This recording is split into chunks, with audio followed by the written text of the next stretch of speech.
His Majesty is the greatest and most virtuous man in all the forest. That's what my mother told me. But I knew that had to be a lie. After all, I existed. Born as a result of the king's infidelity, I was no more than a corrupt and tainted existence. Did that mean that the king was unworthy of the crown? No, for he had another son, a legitimate son. He was Balion, heir to the throne, a prince, pure and without sin. The fact that the king had raised such progeny was evidence of his own virtue. I tainted the king's reputation, while Balion elevated it. We were in opposition, light and shadow. I despised him like night despises morning for encroaching on its territory. And he felt much the same, I imagine. It was impossible for us to reach an understanding. Ah!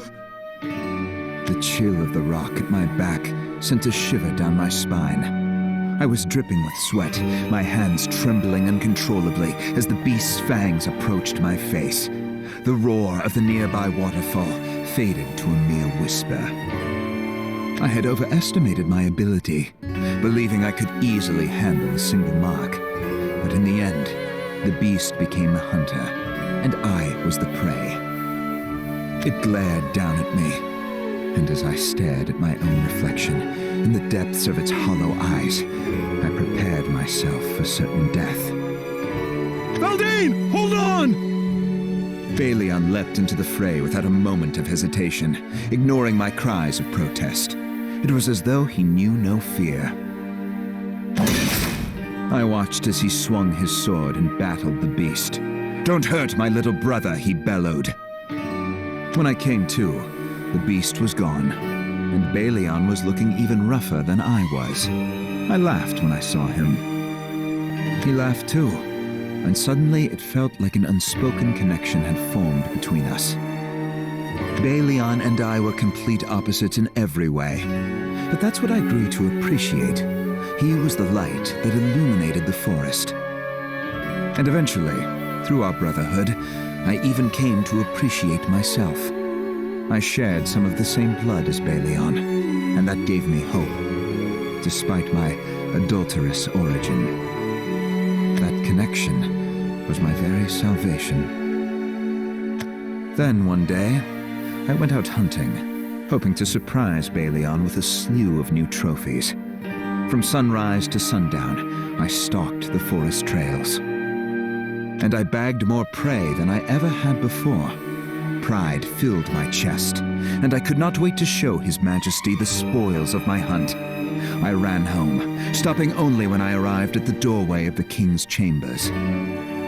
Curiously, I heard my mother's voice, and upon peeking inside, I saw her bowing deeply before the king. She was apologizing profusely for her presence and the mark it had placed on his reputation. Then she lowered her forehead to the ground, as if shame was weighing her down further. Through her tears, she switched from apology to appreciation, thanking him for accepting her bastard child into his family. What? I dropped my trophies in shock and burst into the room, demanding to know the truth. My mother and the king were dumbfounded by the entrance, but they acquiesced to my demands. My mother explained, through a shaking voice, that she had been abducted by a cursed dragon, and that I was born as a result. The king had pitied us and took us in, claiming that my mother was a mistress, and I, his illegitimate child. I wasn't proof of his infidelity, not even close. But I was a corrupt and tainted existence once more. My mother and father tried to console me, I think. Something about friendship and kindness. Or was it family? Their efforts felt empty, as hollow as the lies they'd fabricated. What a pair of fools, so blind to the true problem. I was of no consequence. There was no point in comforting me. All that truly mattered was Balion. If a corrupted freak were to stand by his side, call him brother no less, it would mar his perfection, defile his claim to a throne built on virtue. had they not realized how utterly imbecilic and cruel an outcome that would be?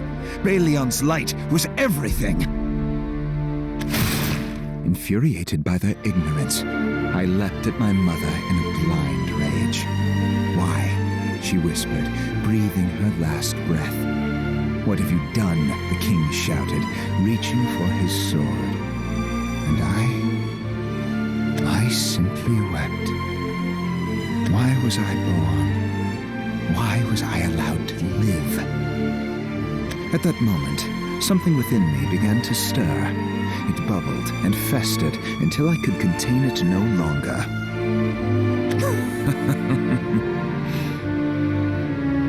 It was the power of the dragon. And as that cursed power grew, I felt control slipping further and further away.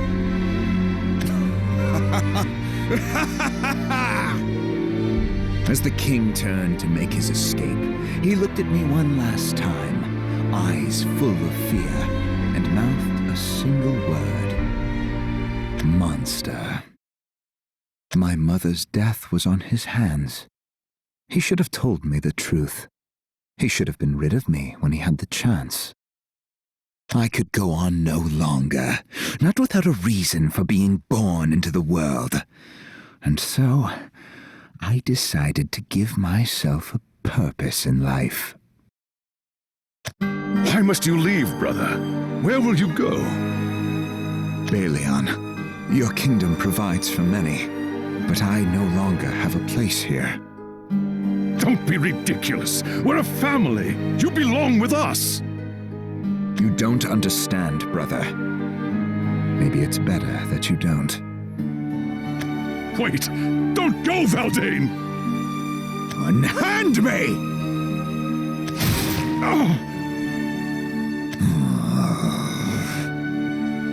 What was that power just now?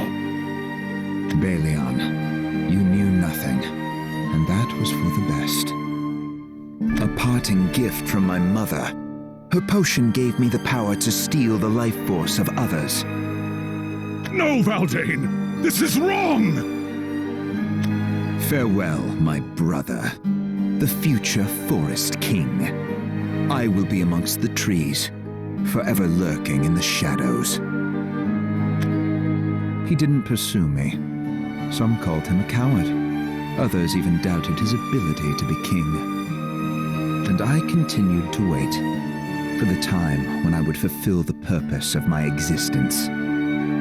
Meanwhile, Viridia Magna began to spread her blight throughout the world, and Terra began hurtling towards destruction. Finally, it was time to put my plan into motion. Look, my lord. The blight is spreading again. Indeed it is. It seems my wait is finally over. What do you mean? Listen, Meowskers, and listen well. From this moment henceforth, we will be known as Managama. We will revolt against the forest and fasten our fangs around the throat of the vile mother. The time has come to rebel against the king of cowards. And with that, the wheel of fate was set in motion. There is no true meaning behind my existence, but since I was born into this world, there is a role I have vowed to fulfill. I have taken the form of a shadow, and as such, it is my purpose to disappear within the light. Through defeating the wretched enemy of the forest, the heir to the throne will regain his right to be king. Balion, you will end my life with your blade. You will achieve that which your father could not. And then, all will bow before the new Forest King.